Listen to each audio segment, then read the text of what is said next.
Hi everyone, welcome back to my channel. जो ये video है ये लास्ट 1 मंथ स्ट्रैटेजी पे बेस्ड है, जहाँ मैं आपको टाइम टेबल बताऊंगी कैसे सारे सब्जेक्ट्स को आपको रिवाइज करना है अपने बोर्ड एग्जामिनेशन के लिए, क्योंकि आपका बोर्ड एग्जामिनेशन स्टार्ट होने वाला है and you will be having your practicals first, उसके बाद बोर्ड स्टार्ट होंगे।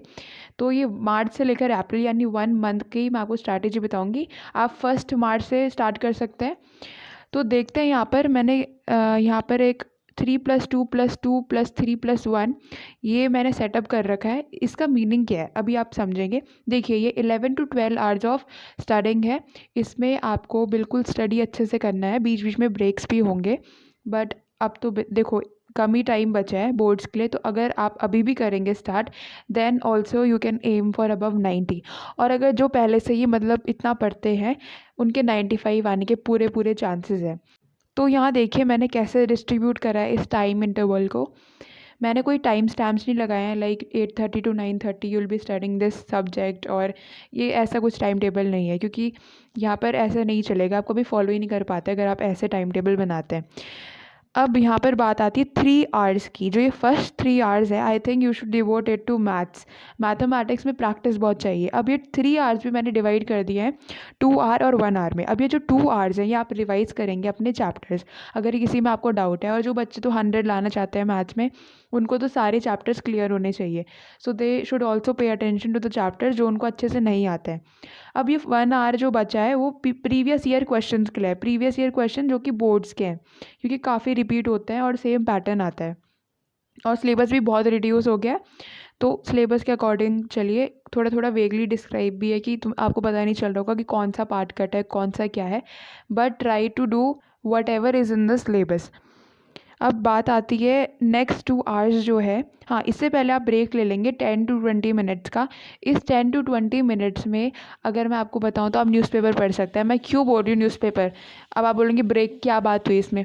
क्योंकि आपके जो इंग्लिश का पेपर है, इंग्लिश के पेपर ये जो कंपलसरी सब्जेक्ट है, एंड जो इंग्लिश है वही बच्चों के मार्क्स कम करता है। It affects the overall percentage of many of the students, और उनके कम आते हैं उस वजह से उनकी परसेंटेज भी डाउन चली जाती है। सो इंग्लिश मेरे प्रेफरेंस लिस्ट में हमेशा रहा है। जब भी मैंने 12th का बोर्ड दिया है, इंग्लिश में ट्राई करती थी कि जल्दी से जल्दी मैं अपनी ई कोर्स कंप्लीट करूँ, रिवरी कंप्लीट करूँ, देन टेम्पेस्ट पढूँ। और क्योंकि काफ़ी सारा कोड्स वगैरह भी वहाँ लर्न करना होता है।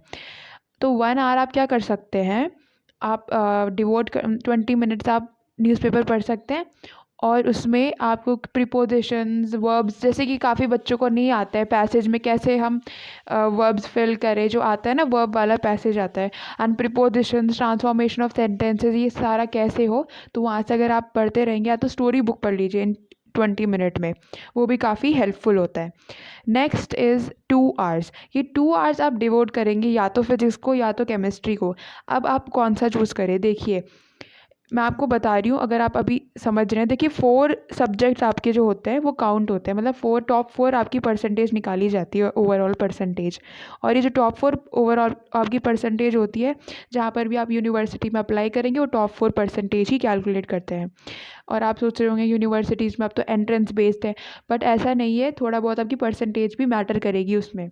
50% किस पे डिपेंड होगा? आपके 12th रिजल्ट में, और 50% आपके एंट्रेंस टेस्ट पे डिपेंड होगा। तो ऐसे मत सोचिए कि अभी नहीं नहीं पढ़ता हूँ, उसी टाइम पढ़ लेंगे हम जब स्टार्ट होंगे कॉलेज के एडमिशन या एंट्रेंस वगैरह। तो ऐसा बिल्कुल नहीं सोचना है।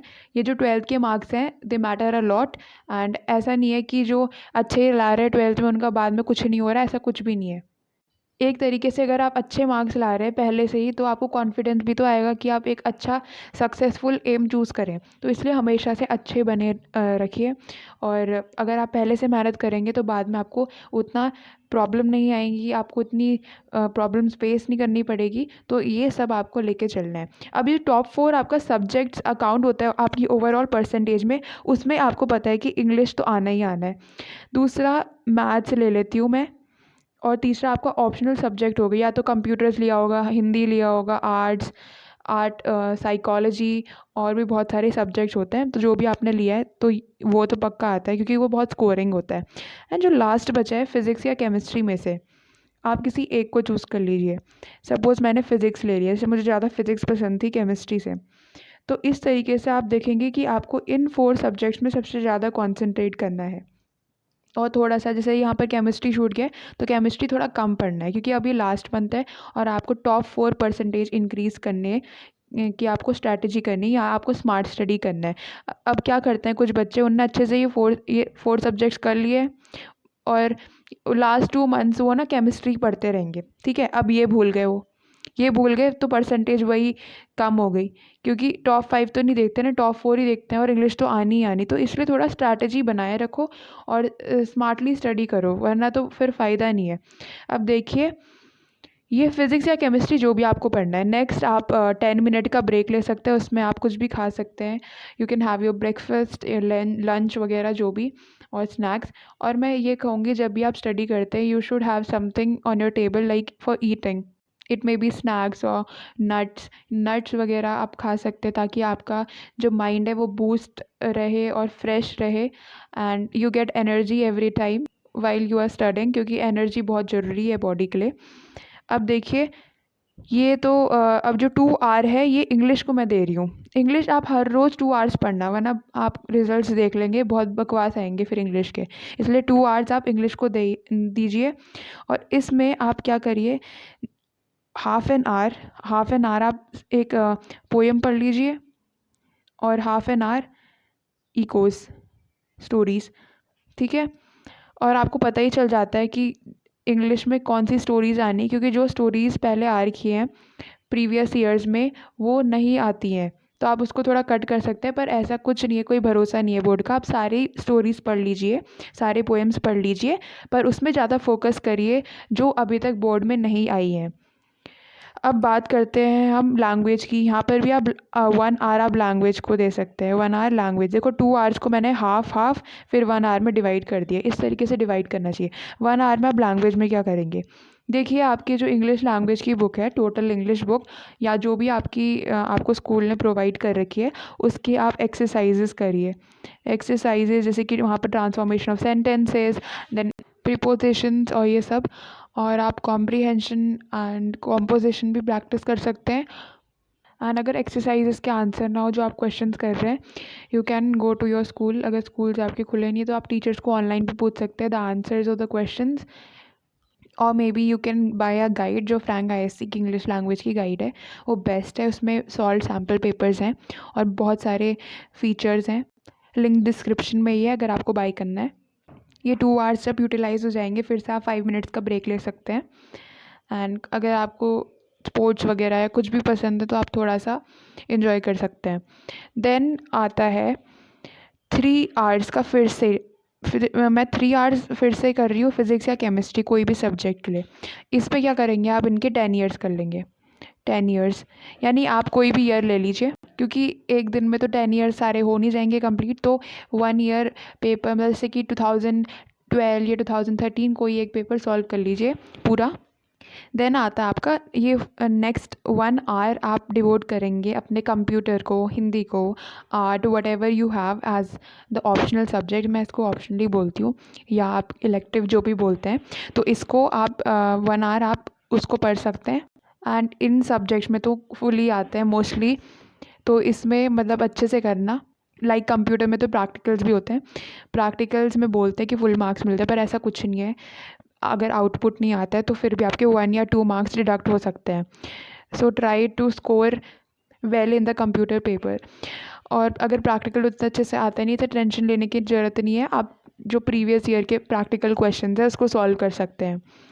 अब देखिए, मैंने ये लास्ट 1 आवर फिर से, अगर कोई 12 आवर्स पढ़ना चाहता है तो आप 1 आवर कोई भी सब्जेक्ट कर लीजिए, ठीक है। यहाँ मैंने ऑप्शन लिख दिया क्योंकि 1 आवर ही मिला था कंप्यूटर, हिंदी वगैरह को। तो मैं क्या बोलूँगी कि आप इसको कोई भी सब्जेक्ट, आप जैसे मैथ्स करना चाहो या जो भी सब्जेक्ट आप करना चाहो आप कर सकते हैं। सो ये तो वही टाइम डिस्ट्रीब्यूशन मैंने कर दिया है और किस तरीके से सब्जेक्ट्स कवर करने हैं। अब कुछ कॉमन डाउट्स जो हैं मेरे को कमेंट सेक्शन में मिला है, I will be answering them. किसी ने मुझे ये पूछा कि फ़िज़िक्स में जो डेरिवेशंस होती है, डेरिवेशंस में डायग्राम्स वगैरह बनाना होता है, अगर हम डायग्राम्स नहीं बनाएंगे तो क्या होगा। अगर आप डायग्राम्स नहीं ड्रॉ करेंगे तो आप चाहे कितनी बड़ी डेरिवेशन लिख दें, आपको 0 मार्क्स मिलेंगे। ऐसा ही होता है। अगर आपका कोई भी क्वेश्चन आ गया है, कोई भी डेरिवेशन आ गया है, तो उसमें आपको डायग्राम ड्रॉ करना पड़ेगा, उसके बाद डेरिवेशन करनी होगी। क्योंकि डायग्राम से ही एक तरीके से आप डेरिवेशन करते हैं। डायग्राम के बिना तो डेरिवेशन होता ही नहीं है। और अगर आप डेरिवेशन वगैरह मगअप करते हैं तो वो भी बहुत ही आप रॉन्ग ऑप्शन चूज़ कर रहे हैं, क्योंकि आप लास्ट में भूल ही जाएंगे। जैसे ऑप्टिक्स के इतनी सारी डेरिवेशंस हैं जो हमारी लेंस की, कॉन्वेक्स कॉनकेव की, वो आप बिल्कुल ऐसे मगअप नहीं कर सकते हैं। At last you will forget everything. और ऐसे कभी मत सोचना जो डेरिवेशंस पिछले साल या 10 ईयर्स, लास्ट 10 ईयर्स में नहीं आई है, वो आएंगी ही नहीं, ऐसा कुछ नहीं है। इस बार भी मतलब मेरे 2020 जब मेरा बोर्ड एग्ज़ामिनेशन था, उस टाइम काफ़ी बच्चों ने एक डायग्राम नहीं करा था और उन्हें बोला, एक डेरिवेशन था, ऑप्टिक्स से ही था, वो कभी नहीं आता था। और इवन कोई कोई तो सोचता था कि सिलेबस में ही नहीं है, पर वो आ गया था बोर्ड एग्ज़ामिनेशन में और वो 4 मार्क्स का आ रखा था। तो देखिए मार्क्स फिर किसी किसी के लूज़ हुए, पर मैं करके जा रही थी। So don't take risk. अगर आपको 95+ चाहिए, आपको बहुत अच्छे से करना पड़ेगा paper. Next out was regarding organic chemistry. इसमें मैं यही सजेस्ट करूँगी कि ऑर्गेनिक केमिस्ट्री में बच्चों को नेम्ड रिएक्शंस लर्न नहीं हो रही, जैसे रोजनमुंड हो गई and Wolff Kishner's reaction, and there are many reactions, conversions हैं। तो उसके लिए आप क्या करिए, एक नोटबुक, सेपरेट नोटबुक बना लीजिए। आप जैसे टॉप में मैंने क्या करा था, जैसे नोटबुक है उसमें आपने एक रिएक्शन लिख दिया, यहाँ पर सपोज़ मैंने रोजनमुंड रिएक्शन लिख दिया है। फिर उसके बाद मैं हर रोज़ यहाँ एक इसी पेज में हर रोज़, जैसे फर्स्ट डे यहाँ लिख दिया, सेकेंड डे यहाँ लिख दिया, ठीक है। तो ऐसे करके उस रिएक्शन को बार बार लिखिए हर दिन। और मतलब जैसे सारी रिएक्शंस आप लिख दीजिए टॉप में, हर पेज के टॉप में, उसके बाद आप रिपीट करते रहिए ताकि आपको लर्न रहे।